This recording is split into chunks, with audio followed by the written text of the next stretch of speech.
All right. Welcome, everybody, to another evening with Helen Higginbotham from When Black Women Gather and Cheryl. And this is Cheryl Gittens from Be Elevated Coaching and Consulting. And Rebecca. And I'm Rebecca P. Cohen, founder of Share My Journey. Yeah. So tonight I'm going to put everybody on spotlight. So Whoa. I know, it's just you. We're coming with you. Don't worry. I'm bringing you some company. Feeling like landing under the tongue. Yeah. So how is everybody? How are you ladies since our last gathering? Energized, changed, actually. Yeah. We're going to have a good conversation tonight, and we can just kind of tell people what the format is going to be and why we're here and all that good stuff. Rebecca, did you want to tell everybody why we're here? Or? Sure, absolutely. So this is a follow-up conversation to giving yourself permission to reimagine your life. We had that conversation in July, and everybody asked for the follow-up, which was the challenge from Cheryl, Dr. Gittens, to really look at our legacy and how do we want what we want people to say about us or what's important to us? How does that influence how we live our lives now? And, Helen has been giving talks on similar subjects to women in various places, and they've had really, it's really made an impact on people's lives, and so myself included. So thank you for being here for Between the Dashes, so that we can start to reflect on, how do we want to live our lives now based on what we want to leave behind. So it's a little bit of a scary topic, uncomfortable topic for me. It's literally the first time I've thought about legacy. Never thought about it before. So thank you, Helen and Cheryl, for agreeing to do an additional conversation about it. And we even have a special poem, which we'll talk about, that was crafted specifically for each of you and this night tonight. Yeah. What's your thoughts on it, Cheryl? Why are we here? Yeah, so I'll add to it some of the conversation from our last session, reimagining your life or reinventing your life and giving yourself permission to do that. We found that many of the women we spoke with were feeling stuck. And it could be because of the pandemic. It could be because of sort of our changing demographics. Some of us are getting a little bit older. Some of us have retired. Some of us have divorced or become widowed or empty nesters. A lot of us were just going through changes, but feeling really stuck in that moment and not really sure how to get out. So there's some fear, there's some lack of clarity about purpose. There's some, need for motivation and to be around energizing, positive, supportive people like the women in this group to really get us back on our feet and think about, we have the permission to tell our own story. That's what we were talking about. We have permission to tell our own story, and we want to be brave enough to do it. Yeah. And so then when we take that permission, what do we want to do with it? And so I was doing some reading, thinking about this topic. And I like the way someone phrased it. I think his first name is Gustavo, but he basically was saying, live your life the way you want to be remembered. And for me, that was some clarity that I needed, because I didn't obviously want to focus on sort of, oh, I'm going to die. I could die tomorrow. Let me get it all in. But at the same time, how do I want people to talk about me in the end? Because I'm going to have no control over it, right? You don't have control over what people say on their lips. But if I craft the life that I want them to talk about and make sure that if they know about it, that's how I'm going to be remembered. And I have permission to sort of make those decisions and then be a champion for myself, tell my story. So this is our opportunity to do that. So we're not really talking about ending our lives at the end of your life. That's not really where we're going, but it's about taking control of that story and living it the way you want it to be told, and let it, we all have permission to be the authors of our own story. When we talked on Sunday, we talked about that Gladys Knight song, if anyone should ever write my life story, what will it be? And that's Yeah. what we're going to be talking about tonight. We got the bright idea about, well, I did, but I guess I didn't communicate it well because I thought it'd be really cool if everybody had a picture of the little girl. You hear all these conversations about, if I could talk to my younger self, what would I say? So that's a little bit about what we're going to talk about tonight, but we're also going to talk about, like both of these ladies have said, what's your legacy? What do you want people to say about you? And as Annette said, that I said on Sunday, it's absolutely right. It's never too late. I think the last time we were here, we all shared daring moves that we've made later in life. I told you I went to law school at 43, and I teach now, and I love telling my students that. So it's never too late to reinvent yourself, but even still, what's between your dashes? And we're going to talk about how do we want to be remembered. Right. After we're gone, what do we want people to say about us? So on that note, I think we can bring Barbara in, and Barbara, let me find her. There she is. Oh, she looks so pretty too. So there's our Barbara, our resident Yeah. poet. And I'm gonna leave just you and Rebecca here, and Rebecca, do your thing. I am so honored to introduce Barbara Clark. Many of you may know her. I had the honor of meeting Barbara through Helen and When Black Women Gather. I'm already getting tears in my eyes. Barbara is a poet. Barbara Clark is a poet. And in the time that I've gotten to know her, she has continued to share her art. And when we were talking about this follow-up discussion with Helen and Cheryl, I got an idea. I said, I wonder if Barbara would write a poem for this specific event tonight. And we asked her and she said yes. And I was in awe. She recorded it for us to hear when it was done. She said she would trust the creative process and see what came up. And I could not believe what she put together for us. So let me introduce her. She began writing poetry in the early 90s after an internal nudge prompted her to do so. Barbara Clark's first poem, titled A Dancing Flower, was well received, and she continued to write and do poetry readings. Barbara's goal is to inspire, uplift, and have a dialogue with one's heart and soul to help them achieve their life's purpose. And with that, Barbara, I invite you to perform your poem from Womb to Tomb that you wrote for this group for this evening. Womb to tomb. Thank you so much, Rebecca and Cheryl and Helen, for inviting me and giving me this opportunity to share and connect my poem this evening. So it is entitled From Womb to Tomb. A glorious day it was, as I was told. My mother's joy on my awaited birth. She loved and held me in high esteem, like a precious gem upon this earth. As I grew up, while gazing into the sky, often I would seek and ponder. What shall I do? Why am I here? Filled with curiosity, I would wonder. In the stillness at the dawn of day, I silenced the thoughts in my head. With feet planted on sacred ground, the voice was clear. This is what it said. Open your heart to the possibilities. Trust you will unfold like a flower. Your sweet essence is pure nectar. It is all within. Yes, you have the power. Like a playwright, write your own script. It's yours to tell, your personal story. Unique, bold, and beautiful like no other. Truly and simply stated, that is the glory. Create your path. Your efforts are indelible. Stay on track. Follow your internal North Star. Filled with grit and grace, radiate your gifts as you complete your anecdotal memoir.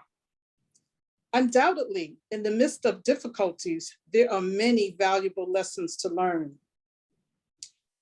Your new path is constantly unfolding. Yes, peace and joy is what you yearn. No need to worry, no need for doubt. Remain steadfast with eyes open wide. Receive and nurture the essence of you. A love-filled vessel is your guide. Summon up courage, just be brave, for you are your greatest gift. Then reach out to another soul, someone else who may need a lift. Keep your flame burning brightly as you navigate towards your destiny. With clear vision and self-determination, you will surely achieve a lasting legacy. Faith and hope will keep your dream alive, and divinely inspired, you shall truly thrive. Beautiful. Everybody, can you Beautiful. unmute and give our Beautiful. sister some love? That was good. That was That was great. good. Snapping in the board, girl. Wonderful. Thank Great, you. great, great. That was Congratulations. Awesome. Fantastic. Thank you. Yeah, gave you something to think about, right? Thank you so much, Absolutely.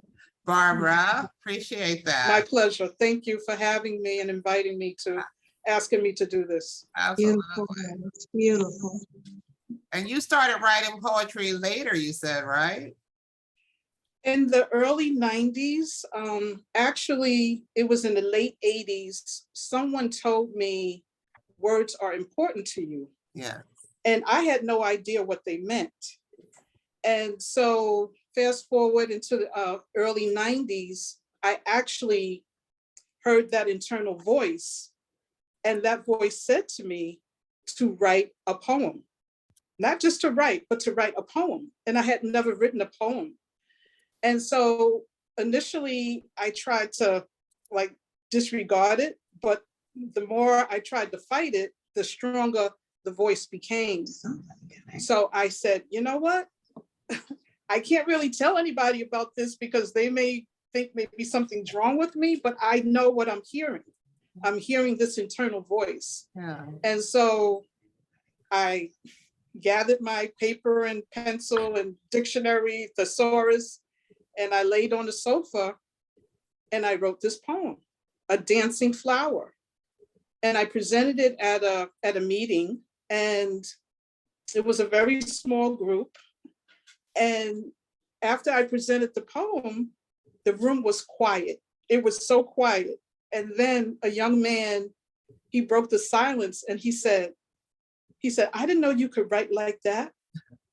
And I responded, I didn't know either. And that's how it started.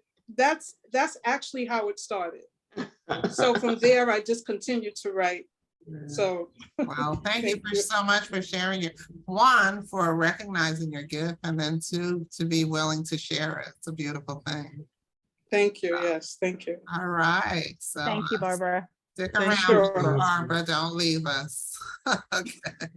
Barbara, I want to say I really appreciate Barbara's listening to that internal voice. I just want to illuminate that a little bit. I think that that's important. It's a gift that takes a lot of strength to be able to tune in, listen to that internal voice, and then go with it, like trust it and see where it leads you. So I appreciate that. That was powerful. You know, before we get into our conversation, I wanted to thank Andrea Hirschman. We had scheduled this discussion for the first day or the second day of in the height of Rosh Hashanah, and she reached out, and I was like, no, we did it. It was like, no, it's about inclusion. So thank you, Andrea, for sharing that with us, because that was definitely an oversight on all of our parts. And that's the beauty of inclusion, right? Because that's how we hear each other. So thank you so much, Andrea. I don't see her. I saw her here. I'm not sure. I'm here. Thank you for changing the dates because I really wanted to participate. Wow, I'm glad to see you're here, and thank you again for, like I said, bringing us into the current way of doing things. So anyway, ladies, let's talk amongst ourselves for a few minutes, and then we'll bring everybody else into the conversation. However, you know, people want to do it, if they want to talk, you know, one group or lots of groups or however we want to do it. But so when you think that, so did anybody do the assignment? Did either of you do your assignment? Tell the truth.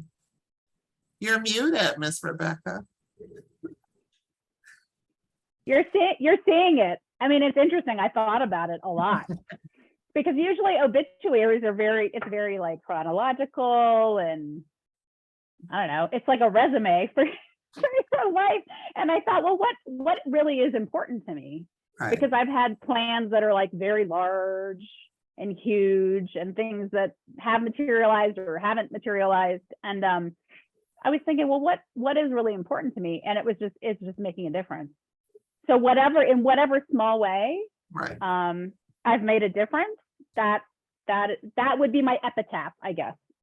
She made a difference. I wish I could say that I sat down and wrote out some long essay about who I am, and you know, I could just leave it and people could find it and when I'm gone, but I really didn't, honestly. But I definitely I gave it a lot of thought, as did as you said, Rebecca. And you know, at the end of the day, when I thought about what do I want people to say about me when I'm gone, it's more important for me, very important for me, to bring joy to other people. I think that's why I do what I do.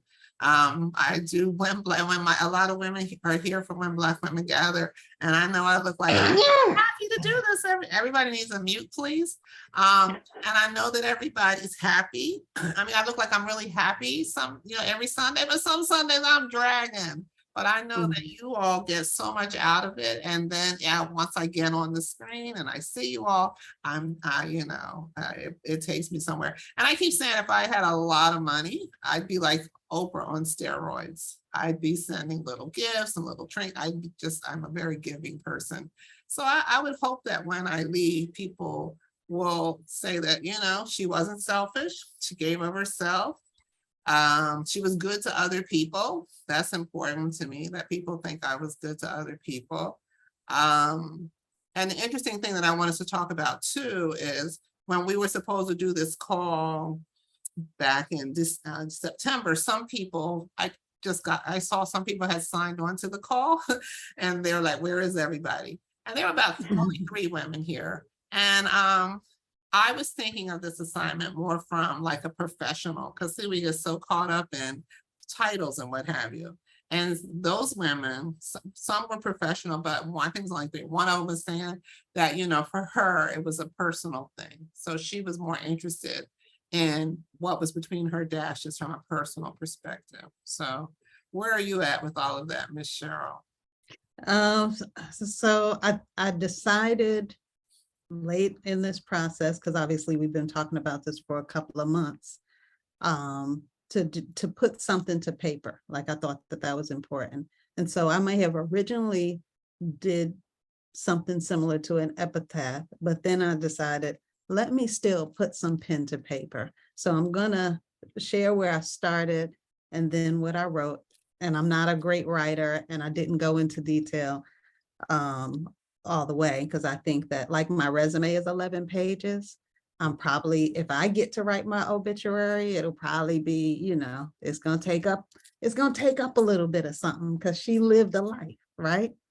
And a lot of people were involved in that life. So if I had the epitaph, what I wanted, or what it will say is, her life fulfilled equals she helped me, she inspired me, she motivated me, and she loved me. So then here's my obituary. They call her Bright Eyes. First of all, I thought that was important to say, just looking at the eyes of that little girl and the one 54 years later. They call her Bright Eyes, and she's supposed to light up the world. That's how I see her. And I'm looking at her like, you better keep lighting it up. So I went and got my cup for this thing, and it says, somebody gave this to me, but this little mug here with a bunch of little sisters on it. And it says, keep shining, girl. So the bright eyes got to keep shining. That's my motivation. So here lies Cheryl, a brave and loving soul with a heart of gold. She lived, she loved, and lost, but the greatest of these was love. Her true loves were God, her 2 sons, Brian and Bryce, her sisters, Priscilla, Keisha, Sheila, and Melissa, and each of their children, along with her goddaughters, Nicole and Sydney. Cheryl was a loving mother, sister, and friend. While short in stature, she lived bold and tall. She stayed in the front of the line, head of the class, and leader of the pack. Those who knew her and loved her would say she was an inspiration. She gave them courage to be their best selves. She considered herself a cheerleader at heart. After all, she was the varsity captain of the cheerleading squad in high school. She believed that her purpose was to challenge and support people as they navigated the game of life.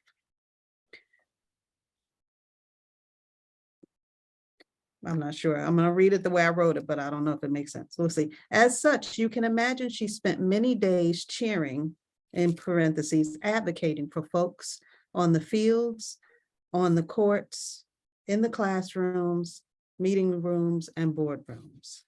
She believed education empowered people to do great things. Thus, she wanted to see and give her people access to quality educational opportunities. She was a longtime educator, spending most of her career as a college administrator. She was first in the family to complete college and earn a doctoral degree. She started as an assistant in a college library to advance to the C-suite of some of the most notable universities and organizations. And then she'll probably go on from there. Because as I try to communicate and articulate to folks in organization, people want to hear about the impacts, right? And so I think I would move into that, but that's where I'm framing it so far. And I think it's really not so much about the impacts, except for how you made people feel. Like that always seemed to be the most important thing for me. And it motivates me to this day, how people feel. That'll get me up out of bed with COVID. You know what I mean? If I can do something to make somebody else feel uplifted. And I feel like life will be fulfilled if hopefully people sitting around the room acknowledging my loss feel that. Yeah, some of the other things that we talked about too were, I think Rebecca, you were the one that talked about who's inside your head, and who you can expand on that if you want. Sure. Well, Cheryl, first of all, I had tears in my eyes while you were talking. I mean, just the courage, the open heart to kind of go into that space and to really acknowledge all of just the essence of the love that you embody, and that is such a huge part of your life. Yeah, the voices in your head. I mean, maybe this is just a good time to share that when I moved to my small town in Colorado, I had the opportunity to become a high school French teacher. Never in my life did I think I would be a teacher or be a high school teacher or a French teacher. So there are a lot of voices in my head about what is that? I had a big corporate career for a long time. So we all know that no one teaches for the money. You teach for the students, you teach for the love of what you're teaching. And so that's what made me, our last conversation was in July. I started this job. I decided to start the job the day before I left to France for 2 weeks to go visit a family. I have family in France and Luxembourg. And I started the day after I came back. So I started a new job with 94 students, in addition to the other things that I love to do. Everything I was doing, I loved to do. And I think on a conversation, it might have been our last conversation, Helen asked me the question, about finances and a husband who works, and I was expressing that that's the number one thing that we argue about. And this was not an opportunity that was going to make me a significant amount of money. But the thing that I asked myself was, at the end of my life, would I regret not doing this? For the first time in my life, I asked myself that. I thought about that. I went back and forth and back and forth. My anxiety was off the charts. And it was all these little voices inside of my head about, what does that mean to become a teacher? I don't know. What does that mean to become a teacher? Am I even, I'm going to school now at night for an alternative licensing program. You know, I have to learn how to do this while doing this. And so the answer was, yes, I would regret this if I didn't do this, because I have a love of French language and culture. Most people don't know that about me. And if I didn't take this opportunity to share that love with 94 students who were at risk of not having a teacher and who chose as an elective, you know, this topic, that love of French language and culture would die with me. There would have been no one, it would have just been for me. I wouldn't have shared it with anyone. Yeah. And so what an amazing opportunity. Like it was like the universe was giving me a gift. I didn't see it at first as a gift, but it was, here is a way to make a difference, Rebecca. Like you struggle with, how do I make a difference? How do I make enough money to make a difference? Yeah.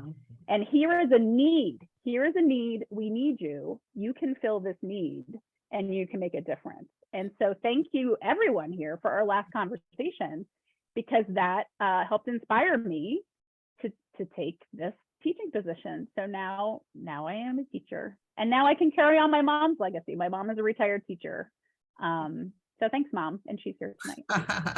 So you said a mouthful. I mean, I think you said, listen to your voice and tune out the other voices. Because I think what I also heard you say is we get caught up, like, how do you go from corporate America to being a teacher? And you decided to not be driven by, you know, the finances, because we get caught up in that too. And there's a lady who wrote a book many, many years ago. A friend of mine told me, you know, do what you love and the money will follow. I think one of the other things that's interesting about me is that I'm not motivated by money. I just want to be comfortable. And I'm at the last, how do you say this? When I say I have more life behind me than ahead of me. So I'm certainly at a point where I definitely want to do things that I enjoy. You know, I mean, I wish I could say I was retired and sitting on the beach and saying, you know, I'll see you guys on Sunday for our call. But, you know, in the interim, while I'm not, it's important that whatever I do brings me some joy. And I think at this point in my life, that's where I'm pushing to be. And, you know, listening to the voice in my head. And that's hard. That's hard. So, yeah. So we talked Let about me- getting out of our own way. You know, and what does that mean? I mean, do either of you feel like sometimes you've been in your way to achieve the things that you wanted to achieve?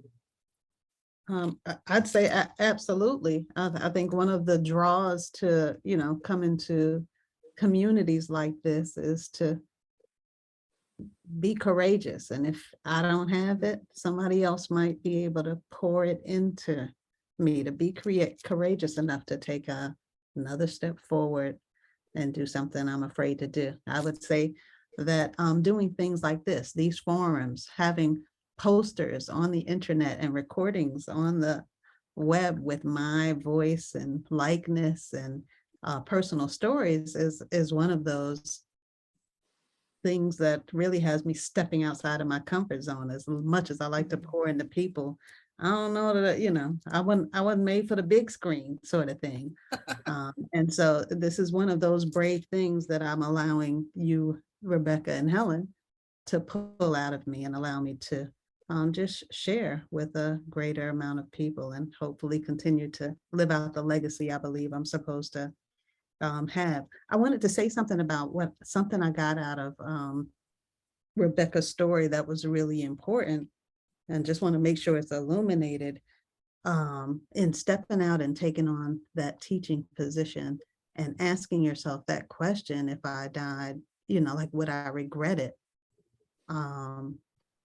Just imagine dying with regrets or gifts that you had deposited into you and you didn't pour them out. And so you're dying sort of full, almost like dying pregnant, as opposed to dying empty, having given birth to that thing that was put in you.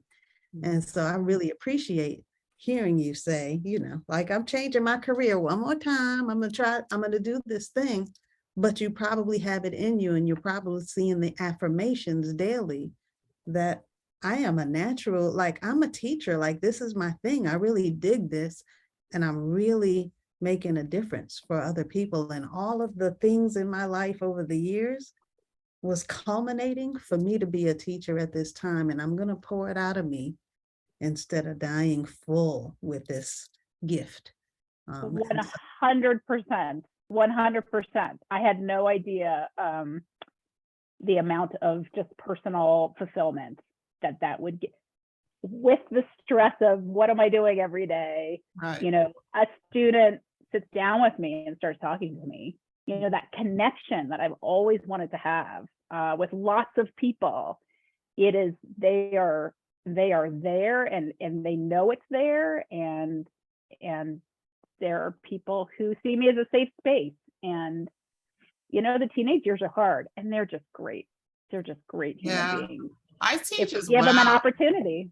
Yeah, I teach as well, and I think there's nothing like knowing, and I teach at the college level, and you know, to know that you had an impact on their life, and you know, I think so often, not just in the classroom, but we have no idea the impact, the things that you say that somebody got something out of, and you know, it resonated with them. So there was just nothing like it. But you know, when Cheryl was talking, I remembered in the email that we sent out, we talked about, you know, when it's all over, who are going to be the ghosts around your bed, the woulda, shoulda, couldas, or, you know, that you did the things that you wanted to do. So I think on that note, do you ladies think it's time to bring everyone else into this conversation?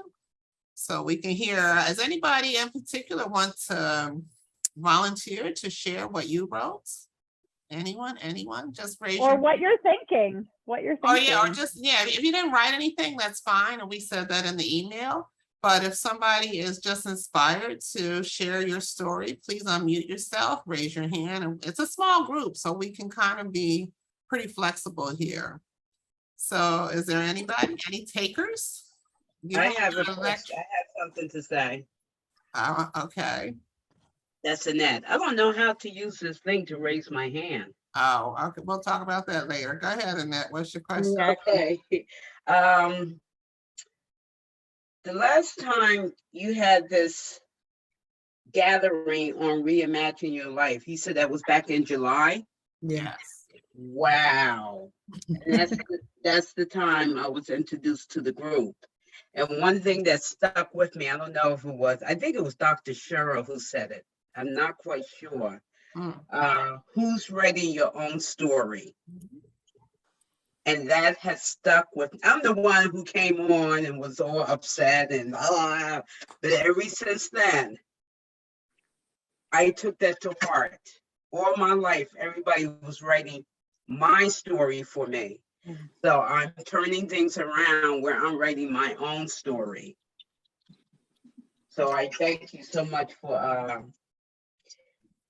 yeah, I think you are. There's a what's the poem? I'm the master, Barbara, help me. I'm the master of my soul and the captain of my soul and the master Captain of my soul. I am the captain of my soul. I am the master of my fate. The poem Invictus yeah. by Henley. Okay. Thank you, Miss B. I knew you could pull me through on that one.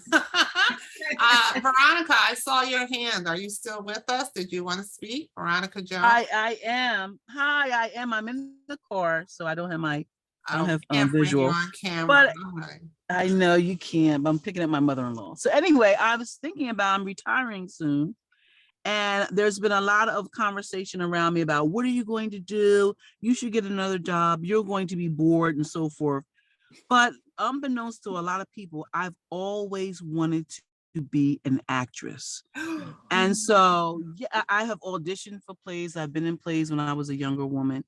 And even though I'm a mature woman now, that's what I want to do. That's what I've always wanted to do. This is part of why I chose the profession that I did, because I can be on stage of sorts. So this is a great conversation to me because I'm an educator.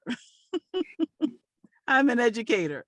So often when the students come into my classroom, I used to be a curriculum director and so forth, but I'm ending my career with my first love as an educator. And so when the students often come in the room, I say to myself, showtime, because the children want a performance, they want to be entertained, they want to be engaged. I love plays, I love performance. I used to dance. And as I get older, there's still places and spaces for mature women in the theater. Yeah. And that's what I'm going to pursue. So I thank you for this, because this brought that back to my remembrance. Love it. And honey, I just want you to know I'll be on the front row for your opening acts. Yes, with proper critiques, Helen. Oh, but of course. That is fantastic. I love that. Anyone Veronica. else? Anyone else want to speak on what they're thinking? Barbara, Miss Andrea, I'm going to just call you out since you got us here. Oh. Okay, thank you. I'll say something. I did think about it, and I wrote a lot about, I wrote my own eulogy, which would take way too long to read. But in So the how did end, you feel though during the exercise? Did it provoke thought for you? Did you think about things you Yeah. hadn't thought about? it did. It made me realize, yeah, I mean, I remember growing up that I wanted to be like the next William Kunstler or something. You know, I really wanted to be known and make an impact, and that didn't happen. Not too Other than late. in my own little world. You know, I wanted to be, you know, on the big stage, but that didn't happen. So, you know, but what's really important to me is being remembered as someone who treated everyone as if they mattered. And that's really very important to me. So I wrote something on, but I didn't really finish editing it, but it was, you know, it costs money. Every letter you put on your tombstone, plus I'm getting cremated. So I don't know that I have a tombstone, but anyway, I wrote something. This is what I wrote: fierce mother, grandmother, and protector of other people's worth and value. She treated people as if they matter. In protecting others' dignity, she reclaimed her own. She mattered, and so do you. All right. I love that. I love it. And you know, I'm just loving that everybody is we're so concerned about other people, and it's not all about us. That's a beautiful thing. So thank you. Thank you. Thank you. I'm glad you did the exercise. Anyone else want to jump in and share? And no pressure. you. If you don't have anything, it's no pressure. Anyone else? I'm going to see who I know that I could. Ellen, I started, but mine was more like an epitaph. That's fine. Go for it, I Judy. think about 2 weeks ago, someone that's gave true. me the line that I hope to be remembered by. A young woman called me from the college I used to work at, and she said, I thought about you. And I said, where is she? Because man, you love hard. And I started laughing. And she said, no, seriously, you love hard. And I said, let me check on her. So I think I would love that.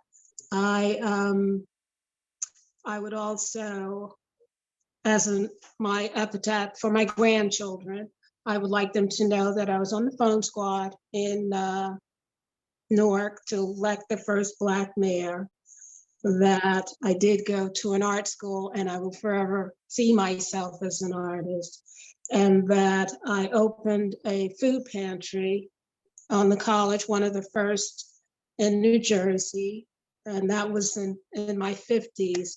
And then in my 60s, I not only finished my lifelong dream of a children's book, but I also made it to Turkey, in Istanbul, Turkey.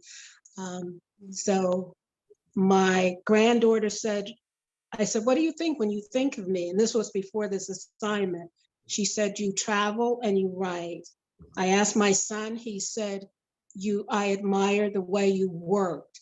And one of my deceased daughter always said that she loved the way I loved and loved the way I worked. So I think I would like to be remembered as loving hard, a lifelong learner, and someone who likes to continuously evolve. Beautiful. Beautiful. Thank you.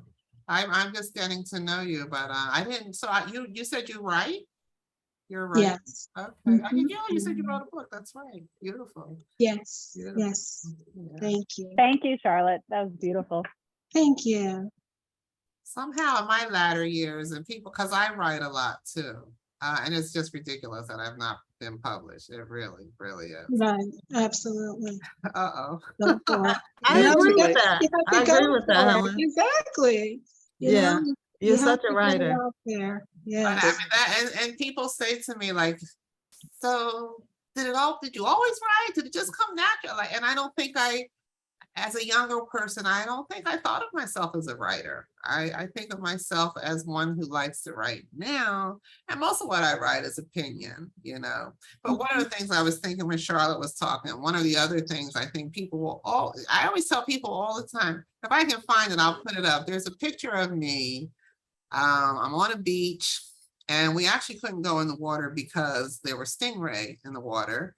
And we were at Sanibel, and if you know that area in Florida, it has the most beautiful sunsets. So we were just kind of chilling, waiting for the sunset. And my girlfriend took this picture that looks like it was professionally done.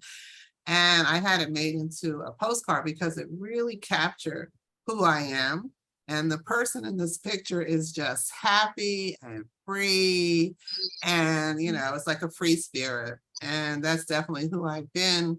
And I actually had it made into a postcard. So this was back in the 90s before we had phones with cameras and all that stuff. And I sent it out as a postcard and I told people, if I should die tomorrow, remember me this way. And that's how I want to be remembered. And I tell people, and so anybody who's listening, I have no interest in a funeral, no need for a funeral for me. And what I want to do is kind of a combination of what the Jewish faith and the Muslim faith does. And I think it's the Muslims who say 40 days from the day that the person expires, you come back and you have a party. So I would expect you all, I mean, I don't know if they have a party. I want to have a party.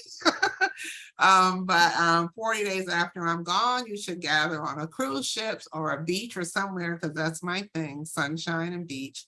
And there should be no tears. There should be absolutely no tears, because pre-COVID, I had a really exciting life.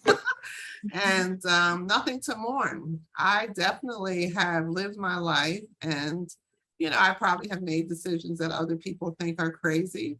But you know, you look at where we are now, and you know, I'm glad that I've traveled. I think I told you I've been on 6 of the 7 continents, and I've lived in, I don't know, 5, 6, 7 states. I've driven across country 3, 4 times just for the heck of it, or you know, for some purpose, but never for long. So I'm just saying I've lived my life, and I encourage everybody in here to be very focused on. Now, one of the things I would do different, absolutely, but major regrets, not really. So I've lived my life. So when I do go, I expect people to gather and tell jokes and funny stories, and no tears, honestly. So give me my flowers now, as I try to give other people their flowers. It's very important. And there should be no tears when I'm gone. Just Well, we'll cry anyway, Helen. So don't cry. and then we'll stop. Because that's the natural thing to do, especially when a person has given so much and brought you joy, and it's kind of selfish. But we'll try not to cry, because you asked us not to, but it's a human thing to do. I do like give me my flowers now. That's nice. I hadn't heard that before. I love that. Oh, yeah. Yeah. Yeah. There can You be know, happy when we were tears. talking the other day, we talk about people who save everything, you know, that pretty dress and the pretty pearls. Right. It's like ridiculous. If you have it, wear it. Like, what are you saving the fine china for? The fine day may never come. So, Cheryl, did you put on a fancy dress and go to work this week? I did. I got dressed up 3 times this week, put on the heels, the makeup. I didn't put on the false eyelashes, but Helen and I, you know, we were talking about this earlier this week, and I was like, now that's really inspiring. Like, what am I saving this dress for? Why am I saving those shoes? I might even not be able to wear them at all if I don't just pull them out and wear them. And perhaps that'll change the course of my day or my week or even my life. that I get up and I take advantage of all the things that I decided to bring to my life. It's like if it's in my closet, I brought it into my life for a reason. So now let's make something happen, like bring it to fruition that I'm putting on this fancy dress. Absolutely. So I love that. I love that. And I'm motivated more every day. The jewelry that's been sitting in my closet for 2 years because of COVID, I'm telling you, I ain't put nothing on. I know. I'm pulling it out. Put And on the 4 sad bracelets, thing, all 5 that bracelets. stuff you bought, I don't know about you, but I have a wedding to go to in 2 weeks, and usually I can go find something that I forgot I had in my closet. Well, I might Yeah. find it in there, but getting in it is a whole nother story. That's what Spanx are for. Girl, I need more than Spanx, trust. Miss B, yes, go ahead, Cheryl. So for those of you who are just joining us, maybe you weren't on our first call, so you didn't really have this prompt or time to think about why we were doing this exercise or what you would do with it. I thought I would give you some prompts to think about how should I go about this exercise, and maybe we can start answering those questions to really begin to think about filling in those what's between the dashes. So I'm going to give you a couple of prompts to just think about, and if we want to then take them and start sharing out some of these answers, maybe it'll help you. Let's hear, your next step. well, since we have Barbara, let's do Barbara first, because I don't want her to lose, I don't want her to lose her thought. I don't either. Come on, Barbara. Thank you, Miss Charlotte. Go ahead, Barbara. Is that Barbara Ransom or Yes. Barbara Clark? You're on Oh. screen. Yes. Okay, I did not, of course, get the assignment because I wasn't on the call, but I did go to a funeral about 2 weeks ago for a very, very lovely woman who I knew when I was a bit of a rambunctious community worker in North Central Philadelphia. And in any event, I coached her sons. When they were 12 years old. These guys are now like 6'3", 6'5", and 6'8". And so it was so interesting to go to a funeral for someone who gave so much, and to recognize that one of the things that her children came up to me and said, "Oh, my mother was really crazy about you. We knew if you didn't come to this funeral, it would be really, really sad." And I'm thinking, oh God, I wouldn't want to make anybody sad because I didn't show up, but I was fortunate to be able to make her funeral and to have her sons come up to me and say things like, "You were the best coach I ever had. You could see me when other people didn't.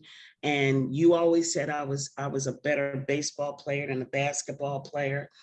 And, and this is from guys who, like I said, I'm looking up at them like that. And I've always thought about my own funeral because I'm getting to that point where, enough is enough. And I am going to do my own obituary and my own funeral program. I did my mother's, and that was very emotional for me. So I decided that I wasn't going to put that on my children. I'm going to do it myself. They're going to be able to see who I was, because our children don't really see us. They think they know us, but they really don't. Yeah. So when Helen mentioned the poem Invictus, it was really personal for me because that is going to be on the back cover of my obituary. That's my favorite poem. And with poems, I always performed them with my son. He was actually named for a poem that I learned in 4th or 5th grade, somewhere around there. So I think that I don't want to say anything about what I did. I'm going to take pieces of things that people have said about me, and that's going to be my obituary, as opposed to me saying it. And I think it'll give my kids a deeper understanding of how, when they see how other people saw me, they will learn something about me that existed before they did Yes. and existed while they did that they never recognized. So, and just going to her funeral made me think about it even more, because I've already started preparing it. I already have some pictures that definitely have to go in there. And I always look at different styles of things that people do for their funerals. And when those boys came up, those young men, they are men. When they came up to me and said some of the things that they did, they always call me Rance. Hey, Miss Rance, you know, instead of ransom, not 2 syllables, too much work. But to hear some of the things that they said about me and about what their mother said about me, I said, you know what? It's better. I don't have to put in, I went to this high school and I did this and I did that. This is what he said. This is what she said. This is what they said. And let that be the story. My story will be their story. And I think that's how I'm going to do it. I love it. One of my friends, I don't see her on the call, but her mother, they literally, it's almost like a book that they published. So clearly they have been accumulating this stuff over the years. But it was just wonderful just to read, and just as you got to know her. And how many of us have not sat at a funeral, and I think you're inspired by other people's lives. And conversely, how many of us have sat at a funeral and everybody's lying about that person in their casket? That's not the person that we knew. And that, you know, so that's one thing. And that's one thing I don't do. I don't think because you passed away, now I have to say all these great things about you. Honestly, if you are not a good person in life, you will not be regarded as a good person in my world in death. I won't, you know, and I'm not going to say anything bad about you, but I'm not gonna, you know, you don't become a great person. So we really need to be conscious about how we live our lives and how we treat people. And it is very constructive for us to start thinking about how we want to be regarded. I love that, Barbara, and I should have, that's why I knew the Invictus. I said, Barbara, what is it? I knew you knew it. Thank you, Miss B. Miss Cheryl, do your thing, girl. I'll do it in a minute. I saw a hand because I have these ready, but I see and I want to acknowledge.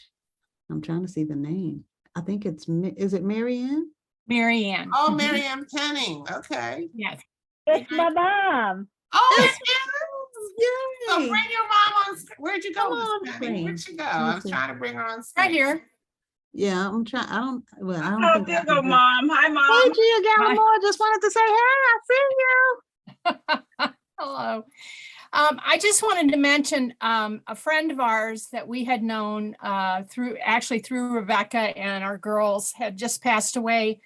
And it might have been about 40 days ago, and they just had a celebration of life for her, but they published a cookbook. She loved to cook, and they told little stories above each recipe. And some of the recipes were in her own written hand, and some of them she made up, some of them she had borrowed from other people. And I just thought it was so sweet because it showed another side of her that I knew a little bit. We had gone to the fireworks one time on the mall, and she had packed salmon with dill sauce, and I mean, it was wonderful. And so I knew a little bit of that, but I just thought it was a nice way to celebrate her. And they had in there some pictures of her when she was younger, and I just thought it was so sweet. And yeah, you notice that a lot of, I think funerals in the Black community are very different than funerals in other communities. And I remember my girlfriend, she's white, I'm obviously Black. We've been friends since like kindergarten or something. And when my mother passed, she was like, man, I've never been to a funeral like that. Like, you know, so it's very different. But I was going to say, though, that a lot of Black funerals I've been to lately, they all seem to have these sliding projectors going with all the pictures. And that's good. I think people enjoy that. It gives people, in the midst of sadness, it brings people some joy because some of the pictures make you laugh. And some of them just take you back, and sometimes you just didn't even know the person in that way. But I also want to say that we talked the other day about who is the wind beneath your wings, and seeing your mother here, which is a beautiful thing. I lost my mother 35 years ago, and even though she's not here, she's still the wind beneath my wings. And I just want to say how beautiful that you all still have each other. So not to get morbid, but it's a beautiful thing. So Yeah, well, and yeah, thank you, Helen, for this opportunity. And she's been to several When Black Women Gather gatherings, so it's wonderful to have that thing to do together. yeah, So thank you, Mom. thank you, Mom. Come again. And we got to I'll show Mom share. how to use her electronic hand. We'll teach you, don't worry. Go ahead, Miss Cheryl, do your thing, girl. All right. So here's some prompts for those of you who haven't embarked on the exercise of writing your own obituary. Some things to think about that might get you into the mindset to write it. First of all, how did you make the world a better place? And I want you to write this down. If you haven't done the exercise, I want you to sort of write this down, or we'll send it out again later. But think about answering these questions. How did you make the world a better place? Another question, and we've been talking about this a lot. How will people remember you? And Lord knows, let it be positive, not negative, Helen. Don't come up there talking about she fired me. I don't want to be remembered by that because she fired me, or she corrected me, or she challenged me to do more than what I was doing because she said I was made of more. I mean, but that's not negative. I say that as positive. But anyway, how will people remember you? And then why? So that you start to fill in what about you makes them remember you that way. Who was the real you all along? And we was talking about that a little bit, right? Like your children, they know you, but they don't know you, right? Who was the real you? Make sure that you're writing that out, or sharing that, or making sure that people actually see the real you and you don't die hiding. Another way to think about this, what did you say no to in your life?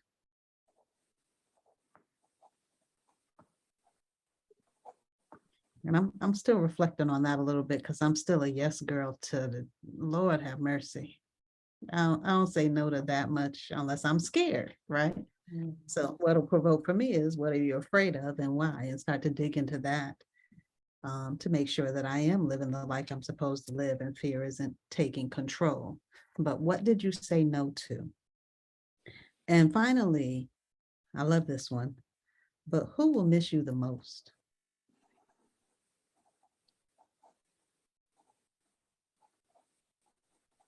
And why, right? But some of this hopefully will get you started. You already have your resume, you know what I mean? You know that part of life. But some of these get to the essence of who you are, what you're doing, and why. These are phenomenal questions.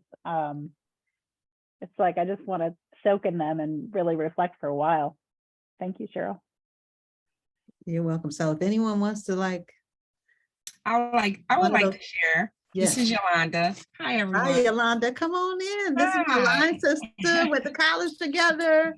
Yes. I love her. So I did not have the opportunity to do the assignment, but I'm reflecting. Move over. Let us see that little girl behind you. Oh, here we go. Okay, I don't know which way to turn. Okay. That way. So I've been thinking about this the older I turned 55 this year. And so I'm at the point where I'm getting to maybe thinking about retirement, what I'm going to do after I retire. Am I going to just relax and chill? Which then leads me to thinking about the later years in my life. And I often think about funeral, who would attend? One thing I know is that I would have many people there. I do know that. And I know that they would have wonderful things to say about me, genuine things like she cared, she gave us another chance. I'm an educator as well. She was inspiring. She made a difference. And also, I think about my family, and I'm just recognizing now like how I am part of them. So my family, you talk about death in the Black community, we're my family, and I just recognize this. I always would say, like, why is it so different? Why, when someone in my family passes away, we never go back to the cemetery? We don't put flowers on the grave after they're gone. It's like that's the finality of it. And so I even had an aunt. I have my family. My grandmother had 7 children. My mother being the youngest, and the only siblings still living are the youngest, my mother, and the oldest, my aunt Ijoy. And so the oldest decided that she was going to have her funeral while she was living. She literally decided to call all of her friends, all of her colleagues. I like that. They came, they talked about what she meant to them, how she impacted them. And what it made me realize that was that all of my family had lived their life to such a high degree. There were no regrets. There was nothing left unturned. So there would be no need to go back. There would be no need to sit and weep. Like everything was done that they wanted to do. Every way that they wanted to inspire others. I think they did that. And the older I get, I see how that was imparted onto me, because I don't think anyone's going to be sad at my funeral. They're going to say, oh, she was fun. She did crazy things. You could go into Miss Smith's class and you could just relax. That was the place to be. And it really makes me smile, thinking about, like, I have left a legacy. When I am gone 10 years later, they'll still be talking about me. They'll be telling some stories that I shared. So that's really a wonderful feeling. Even though in your day-to-day life, you may not feel like you've accomplished or you are where you necessarily want to be, but then you can still step back and see, well, I've impacted some people, so maybe I really am. Maybe my thought was a little bit wrong. And so I really appreciate this forum, but I'm definitely going to write my obituary. But anyone who would be speaking about Yolanda, I think would only have good things to say. That's a beautiful thing. And I don't even know you, Yolanda, but I can feel that. I can feel that's what's going to happen. Absolutely. Yes. Thanks. Beautiful. So how long have you two known each other? We went to college together. We pledged in sorority together back in the 90s. I just love her, and she is joy. She is joy. She is energy. You hear it in her voice. Yeah. And she's not just that, she's brave and reflective. I think over the last year or two, maybe it's about a year, but maybe it's 2, I can tell both Yolanda and I, and we're probably the oldest of the group of women who pledged at the same time, our line sisters who pledged with us. We're about the oldest. You're a little older than me, just by a little bit. We've been reflecting on life and really thinking about purpose and really beginning to put time in to think about, what we should be doing with our life and how to go about it. And I don't know, to be at peace. I don't know what's motivating you, Yolanda, but I can tell we're both connecting. We're like in this stage of life on this journey together. And so I was excited when I sent this invitation out to my line sisters. It's 12 of us. I was there's about 2 of them. I was like, they're probably going to take this on because of the journey and the path we're on at this stage. And so I really appreciate it. And girl, you have so much time, life, and energy left. If you get to retire, lucky. Yes. Go do that thing and live that life. I think recently I've seen you traveling. Yes, that's why I said no regrets. I really would have no regrets. At 55, I had an opportunity 2 weeks ago to Hawaii to spend my birthday in Hawaii. And I'm like, I'm gonna tell you what, if I could find a ticket, I'm gone. And I found a ticket. So I just, and it's funny because at 50, I was sitting in my backyard, car was broken. The hubby and I were split. I was alone. And I kept saying, why am I alone? And it was for me to be reflective. And so at 55, I really, really appreciated where I was and just noticing that I was at a place of peace. So, you can impart that peace onto others when you feel it in yourself. So I told you all about a picture of me that I'm not, wait a minute, let me see. I'm gonna share this picture just to show it for a minute, only for a minute. I'm not- Oh my Ooh, that's perfection. Wow. That's perfection. That is Perfection. joy. That is, I'm trying to get out of the picture. That It's is amazing. free spirit. That's who I get. So that's how I want you to remember me, guys, just like that. You know, You got it. That's beautiful. So it's a free spirit, man. That's what I want to be remembered. I want to live your life, do what you got to do. Yeah. So That's beautiful. I want a moment like that. That moment. is exactly. Everything. Yes. I want to invite that kind of moment into my life. Thank you, people are like, Helen. I can't believe you didn't market that. But who was thinking about, I mean, this was in the well, yeah, it was right. It was like 90, 98, 99, long time ago. But yeah, but that's who I want to always be remembered as. So. I think you added to the challenge in two ways. Either we absolutely have to put that together with this obituary, like freeze frame a moment in your life that is the essence of you did get to live your best life, or you did live your best life. Like, you've got to find that moment, and you need to affirm yourself to say, I did it. I did live my best life. Look at this. Here's the evidence.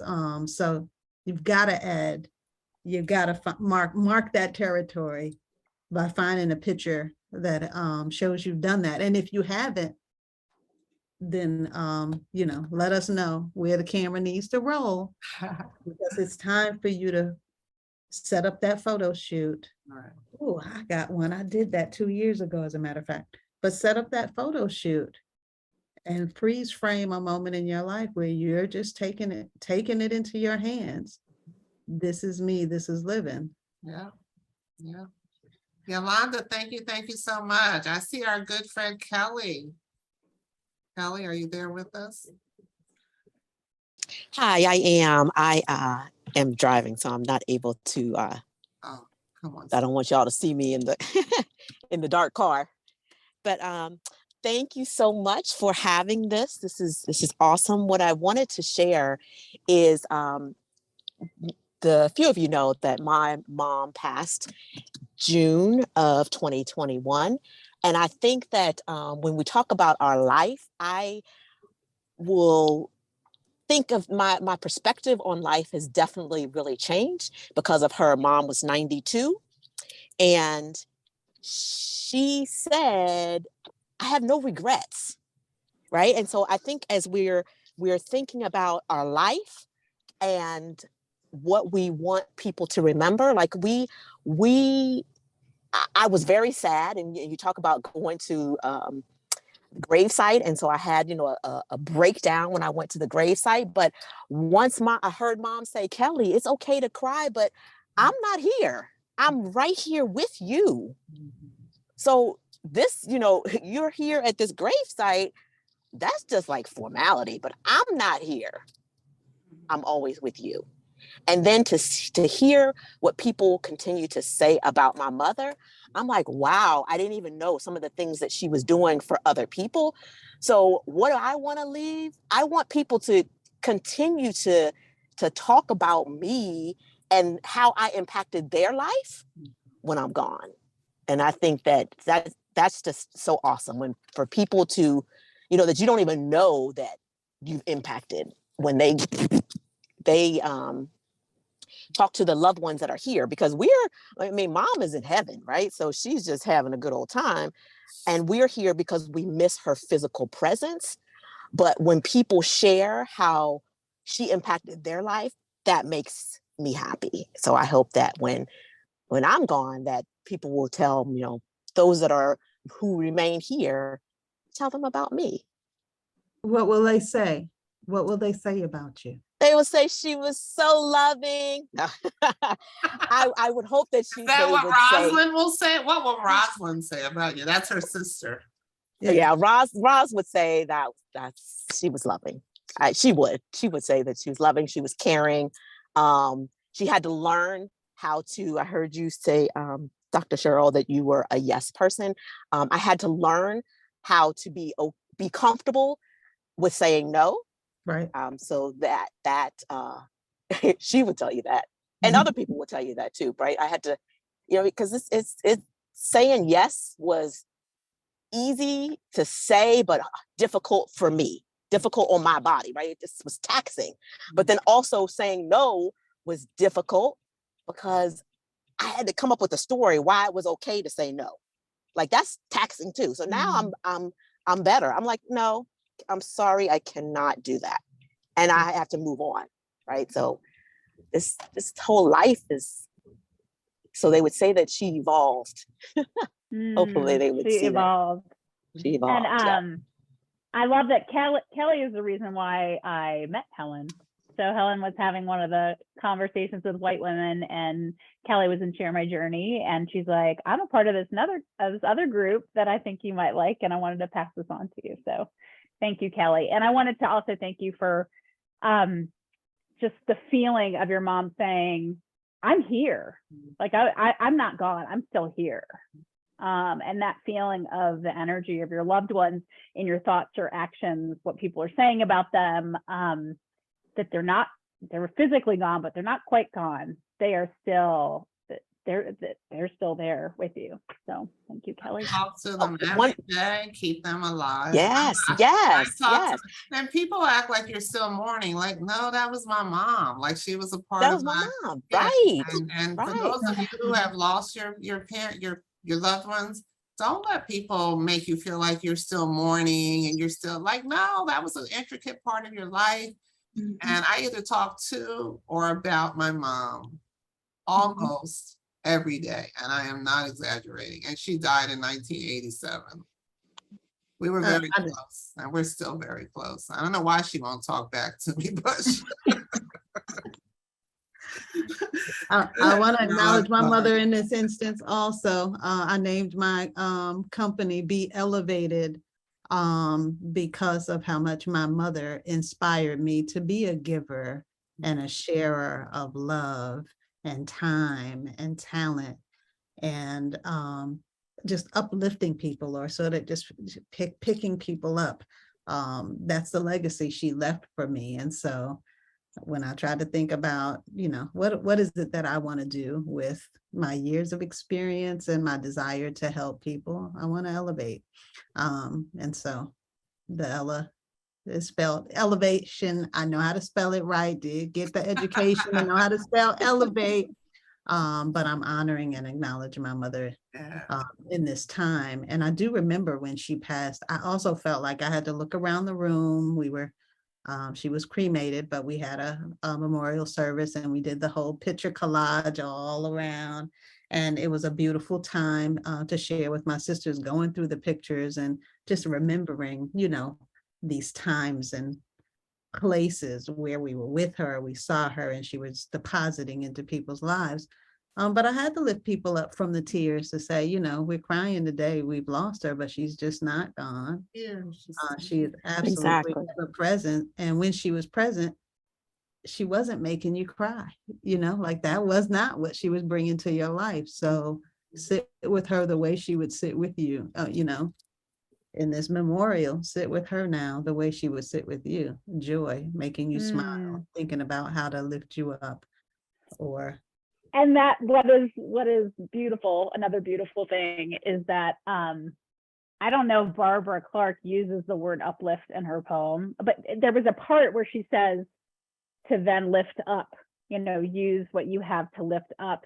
And I was looking at the introduction of Barbara, and it says her goal is to inspire, uplift, and have a dialogue with one's heart. So I would love to hear from Barbara Clark. Maybe after you, Mary Ann. I do want to get Barbara Clark. I just wanted to acknowledge that she learned how to raise her hand. Very quick learner, quick study there.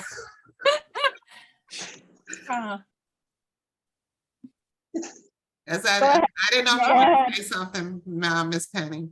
I have tears in my eyes about talking about your mothers, but I think of my mom because I'm so much like her.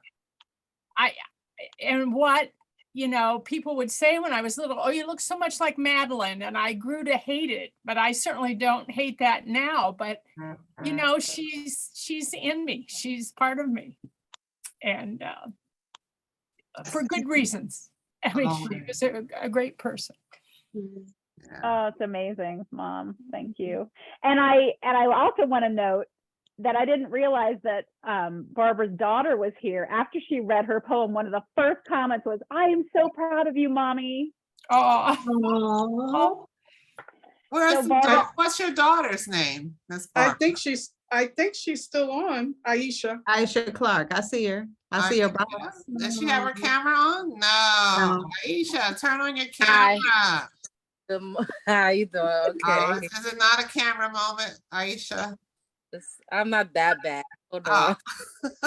You're amongst friends. Can you see me? Yeah. Let me see. Do we see her? I don't see her. But go ahead. Yeah. Oh, yes, we see you, Miss Aisha.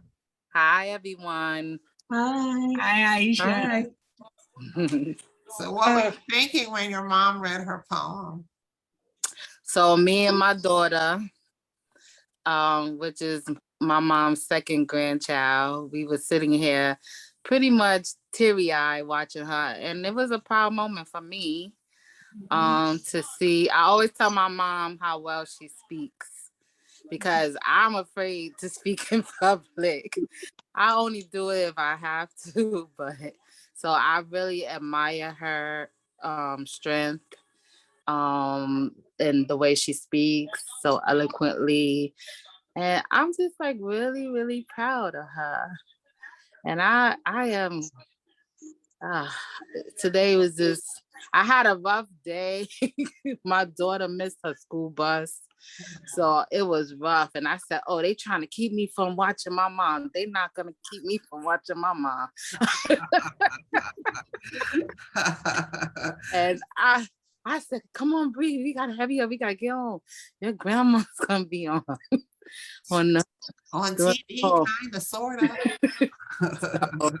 So, sometimes when something great is going to happen in your life, because I felt it was something like great, not only for my mom, but for myself and everyone else, because she's sharing her gifts. So I said, sometimes when these things happen, negativity try to creep in, and that's how I was feeling, but I didn't let it upset me. I said, okay, I'm going to figure out how to get my daughter home, and we're going to get on time. And I got on exactly 6:52. I said, oh, I made it, And, again, I'm proud of you, Mom. I love you. And I can't wait to see how much more you do. Thank you, Aisha. I love you too.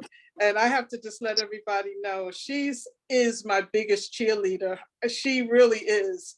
When it's something that I'm feeling uncomfortable with, and she just encourages me, Mom, look, you can do this, and I can help you. And so she be busy with her life and her business and everything, but she just gives me that encouragement to take a step forward. And, for her to acknowledge, yes, I feel this is a gift, and it's not something for me to hold, keep to myself, but also because basically, I hope I'm remembered as somebody that's kind and giving. I'm very empathetic, I'm compassionate, and you know, I'm one of those people too. If I had like money like Oprah, like Helen said, I'd be, you know, dishing it out. Give it out. Like, what you need, what you need. Let me help you out. You know, that's the way I am. You know, I want to help others as others have helped me. Yeah. And in terms of thinking about my mother, I remember when she transitioned, people were telling me stories about things that she did for them. Grown men crying, you know, how she supported and listened. And I want to be that, you know, I think I'm that kind of person because I have friends and who will call me up and say, look, I really need to talk. And just sometimes just listening, being there for someone can make a difference, and being kind. And we need more kindness in this world. Sure. And it's something that doesn't cost anything. And I think it takes, you know, a lot less effort to be kind than to be unkind. So, you know, I hope I'm remembered in that way. And I'm just grateful that Aisha and Brianna was on this evening, and we were able to share this moment. I love it. We can provide that for you. And I think you ladies have all given us the theme. If there is to be another conversation, I think a mother-daughter conversation would be great. That would be amazing. That's nice. That's nice. I love that. Yeah, that sounds great. I'm not sure I'm gonna be able to talk through it. I still got the joy tears. Hey, About that, you're in a safe that place. powerful to have woman the in my joy. life. You're in a safe place to have the joy tears, so it's all good. How about that? But it's that wind beneath my wings thing. Yeah. I want you to know someone else made another suggestion that we could think about Mhm. attached to this exercise of writing our obituary, which is really focusing on what are we doing while we're living, right? And as opposed to what'd you leave behind, but what are we doing while we're living? Exactly. Someone suggested a vision board. Yeah, you know, I actually had a might be a woman, good and maybe I can get her to come, and we can do that. I had a woman come on, she did a great job with actually two, but they did a wonderful job walking us through a vision board and what it should look like and what it should include. So that's definitely something that, you know, we can do. Well, and you can bring that person, whoever it is, who's the wind beneath your wings. What a cool That's person, right. right? It could be your mother, or it could be your best friend, it could be your Right. sister. Absolutely. Absolutely. I'm doing two things. I'm sorry, I'm distracted. All right, so I don't know where you want to go with this, Ms. Higgy, but I was thinking I would love to get every voice in the room and on this conversation, because obviously we have to softly pull you, like we're trying to softly pull at you, right? So The philosophy we're bringing. And one of the prompt questions I thought would be really the easiest or hardest to answer, but might be more comfortable to answer out loud. And that is, who will miss you the most if we talked about that? If everybody just went around the room and sort of toyed with it a little bit, you might think of, it might be the little girl that's behind you that's missing you the most because you didn't. You see, I didn't bring my little girl back, everybody, just so you know. I like this girl right here. Let me tell you why, because if this conversation is about who do I want to talk, I want to talk to her, because I think I've lost her, and that's who I want to find her again. So that's why I left the picture up, not because she's sexy as hell. She's all of that. She is all that. But because I want to find my her. I want to find my her. So I've got some life left to live. So I'm gonna find her. All right, and then we're Instagram photoing you up, okay? Who can answer Cheryl's question? Who will miss you? My mom would have missed me. I think a lot of people will. You know what? Honestly, you know, I live alone. And COVID was really, really hard for me because I'm a very extroverted person, and I was stuck in this house, and you have your moments, right? But one thing that I you know, in my lowest of moments, I do think I'm loved. I think a lot of people, I think a lot of people have acquaintances. I can really genuinely say I have friends, a lot of friends, too many friends, which makes it really hard to manage sometimes. But and the crazy thing is, because I'm single and my friends are just like from all over the place. Right after this picture, actually, I had a big birthday, my 40th birthday. We went on a big cruise and what have you, and my friends didn't know each other. So I had to match them up for you. Oh, you and you'll be in a hotel together, and you'll be in a cabin together and whatever. And they continue to see each other even after that. So now, and they always say, Helen, how do you have a list? Who's going to be in charge? Have you left instructions? And I've done none of that. My Aunt Lillian, I love her. When Aunt Lillian was in her, I don't know, maybe 80s, she just started giving stuff away. And you're like, okay, she's sick. Like what? There was nothing wrong with Aunt Lillian. But Aunt Lillian, if she had a fur coat and she wanted you to have it, there was going to be no fights. She gave up, you got the fur coat, you got the chandelier, whatever it was. And she moved into a residential thing with her, living with her church. And she had her dress picked out for her funeral.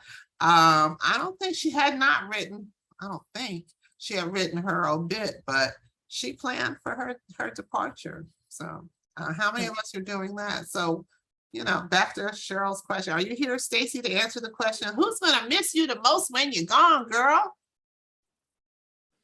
That question is a hard one. However, piggybacking on what you said about how to plan, when your friend's asking you who's going to do what, I thought about my girlfriend's mother, who couldn't trust her children to take care of the arrangements. So she gathered all the grandchildren. Mm-hmm. Wow. And gave each of them a notebook.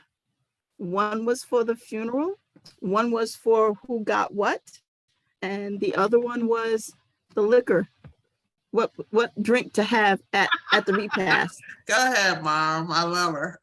And she basically had an insurance policy for each one, for each activity, and the grandchildren executed perfectly. Beautiful. So, and she also wrote out her obituary as well, because she didn't want people putting their opinions on her life. And I thought that was very nice. I really liked that idea. The other one I truly enjoyed was from my Jewish neighbor.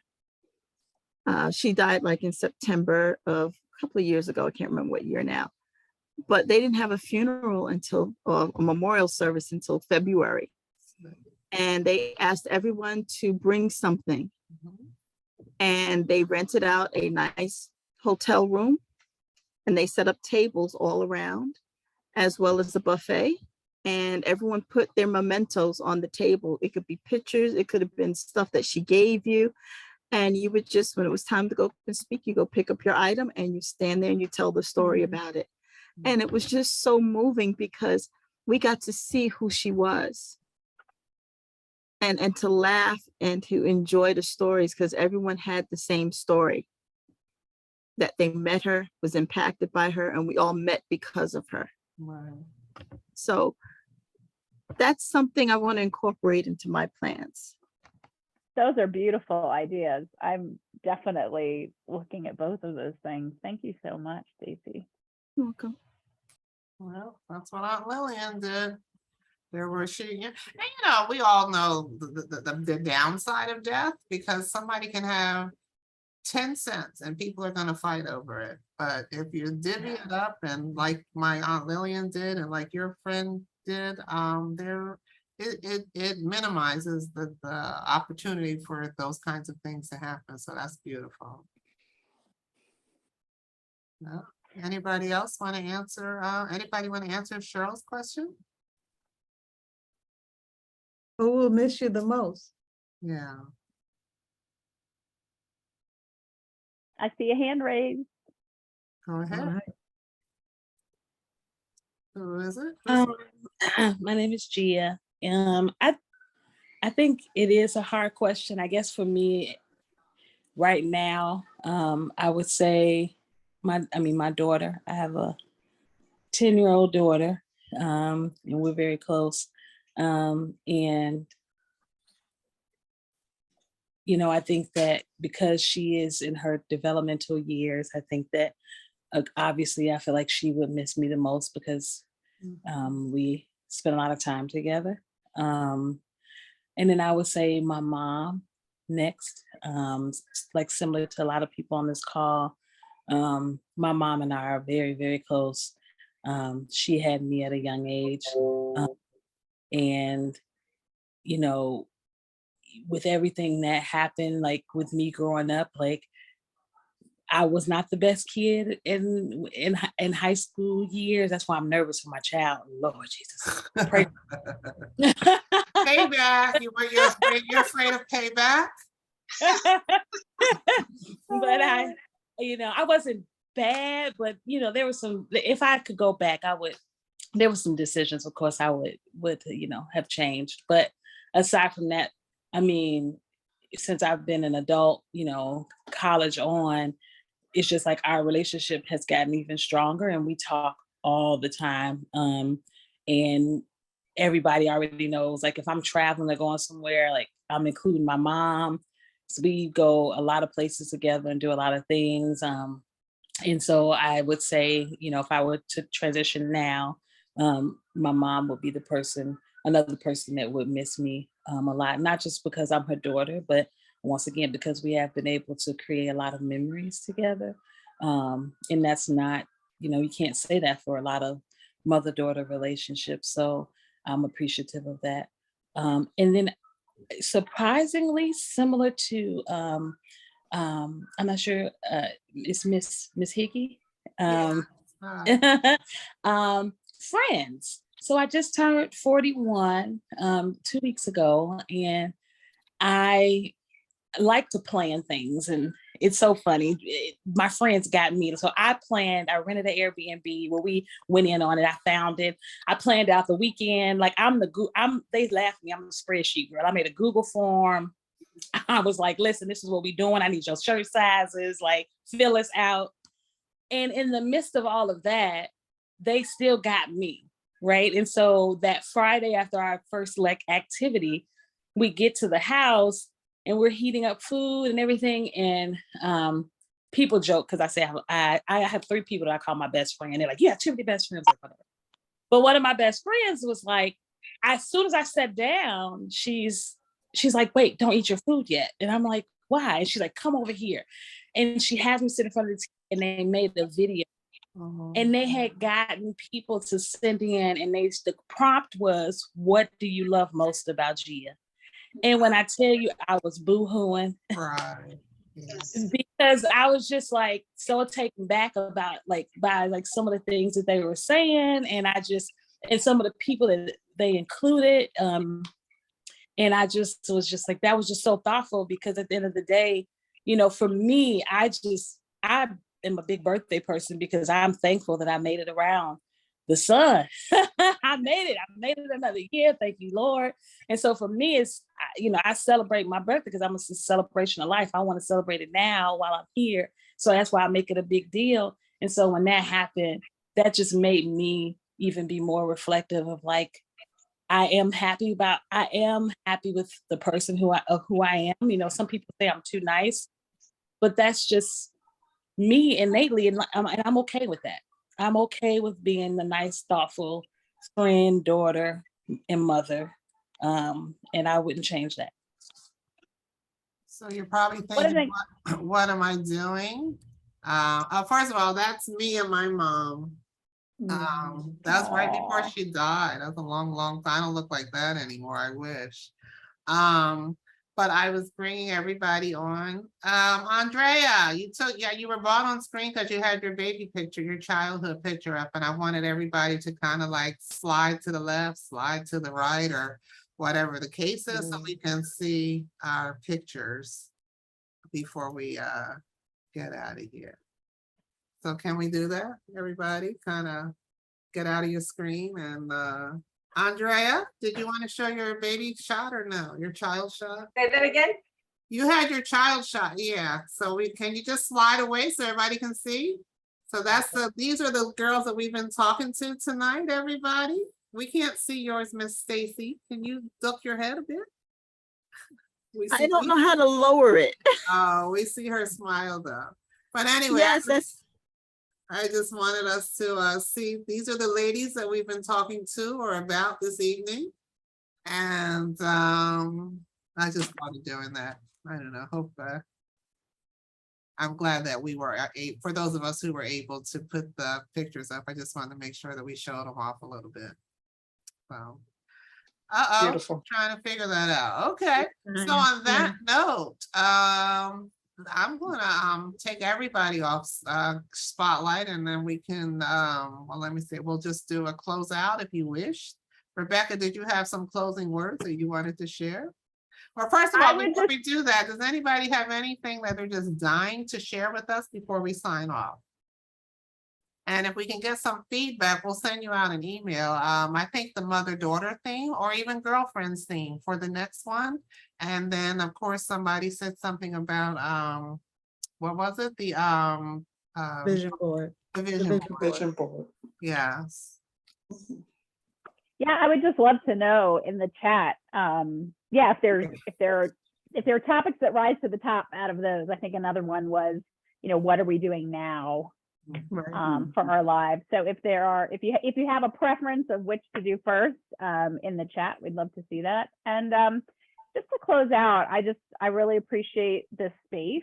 I love to know what people are thinking and feeling. It's just part of who I am. It's part of why I started Share My Journey. It's why I started joining the When Black Women Gather calls and how I met Cheryl. And I really appreciate the opportunity to reflect. I'm a very reflective person as well. And so to get to do that together and support one another is really special. So thank you all for sharing this space with us tonight. Rebecca, tell us a little bit about Share My Journey. Excuse me. Sure. So Share My Journey connects people one-on-one in small groups online and in journey sharing events to share knowledge and life experience to help one another.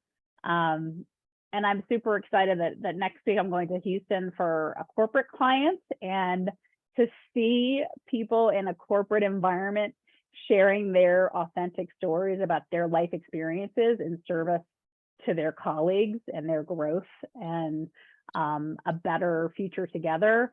It's amazing to see it to move in that direction, but really it's about people sharing their journey. We've seen people go from the corporate world to starting their own businesses or their own nonprofits, or just dealing with just the season of life where you have aging parents or ill family members. And so, everyone has knowledge to share and everyone needs help.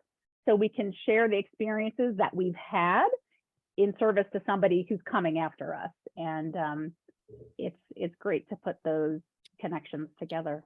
So thank you for asking, Cheryl. Thank you. Wow. And I think I just always assume that everybody knows what When Black Women Gather is, and I really shouldn't. So When Black Women Gather is a safe space for Black women to come together to pass on. We've gotten away from the tradition of passing on wisdom and advice and traditions to one another. So my main thing is to create a safe space for Black women to come together intergenerationally to share all of that. And, since we were meeting before COVID, but we've been very religious since COVID, and we meet every Sunday. Yeah, we meet every Sunday at 4:00, and I've lost count. I should know how many programs we've done since COVID, but we've met every Sunday almost. Since, and I say almost only because this past summer I gave myself a break and we went to every other Sunday. And then we don't meet on holiday weekends and stuff like that. But we've been meeting online. And during COVID, to hear women say that, just knowing that on Sunday they would be able to come together. One woman, I love her, she said it saved her life. Because no matter what was happening, she knew that on Sunday she could gather with Black women. And when we gather, we understand each other. There are just conversations that we can have. You don't have to explain where you're coming from.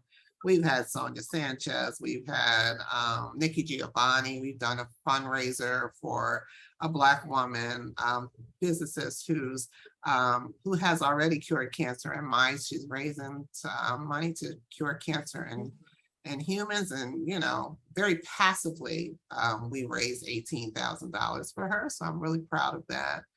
So those are the kinds of things we do. For those of you who are on this call, we're about to go to New Orleans. So if you want to do something in December, reach out to me. I'll make sure you get the details. It's going to be a great girls' weekend. And in addition, we also have conversations with non-Black women. We have conversations with white women. We have conversations with Black men. And I guess if I wanted to be remembered for anything during COVID, I want to be the conversation lady.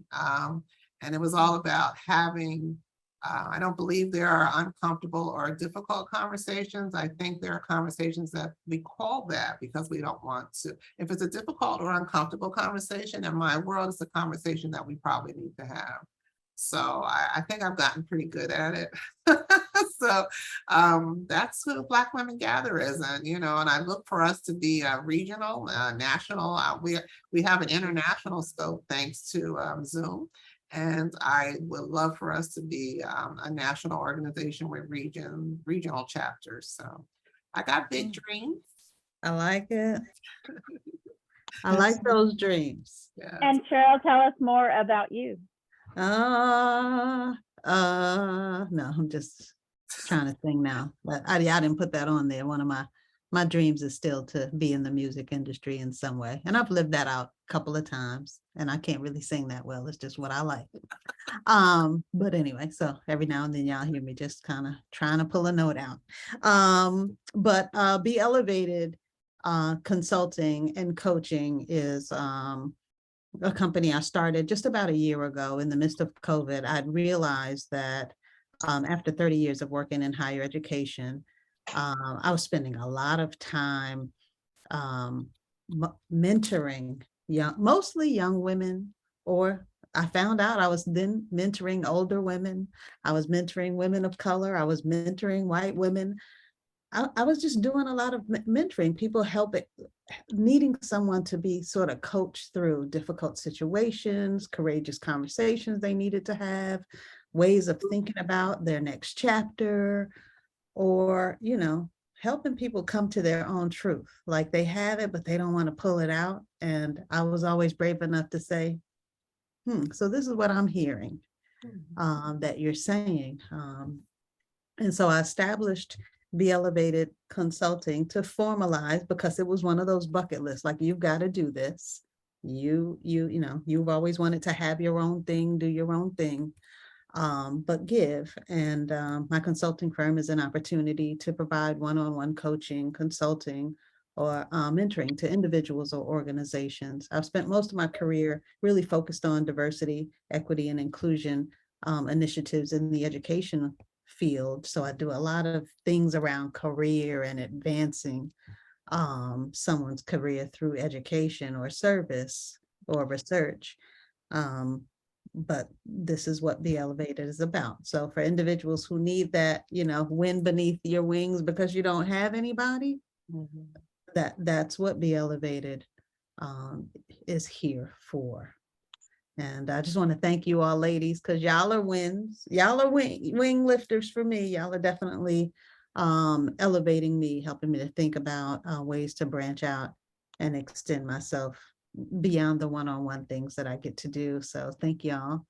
Thank you. Rebecca. Definitely commonalities between, we clearly have a common interest between the three of us. So that's why this kind of works. And for all of you who joined us this evening, I hope that you know what, there is no conversation without you. So I'm glad that you all came. We look forward to having you again. I am so appreciative of that. And I think we got our last words in, right? Yes. I think so. I just remind you, close the way we started. Live your life the way you want to be remembered. You have permission. Yes, you do. And be mindful of what's between your dashes. You are in control of it. You are the captain of your soul and the master of your, did I get it wrong? Where's Barbara? But yeah, you're in charge. You're in charge of your life. So make it happen. Make it happen. Yeah. Absolutely. Yeah.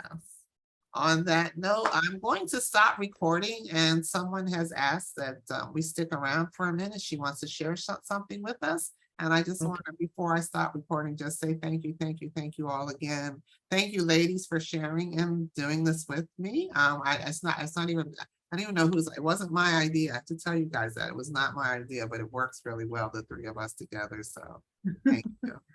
All right, thank you all. Thank you. Thank you. Good night. Good night. Please. Night. Please. Okay. Hold up, don't leave.